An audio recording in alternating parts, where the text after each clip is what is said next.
Marjorie Taylor Greene utters strange sounds on the RNC stage. She knows she's making that noise, right?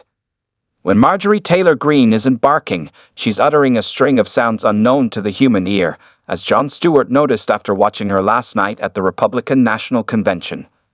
During the convention's second night, where unity was the supposed theme, the Daily Show host first quipped about the absurdity of having Georgia's Congress divider on stage. One particularly fiery member of Congress struggled mightily as her body rejected the unity theme, as though it were transplanted like a monkey heart.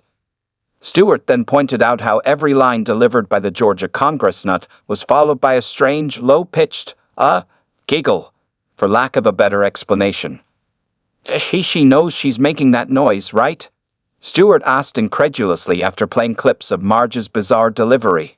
Or is that the noise when the interior monologue is going, "Marjorie, there's gonna be plenty of time to talk about satanic Democrats.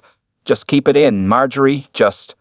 The comedian then tried to imitate Greene's alien sounds, but that proved to be a challenge too ambitious even for a pro like Stewart.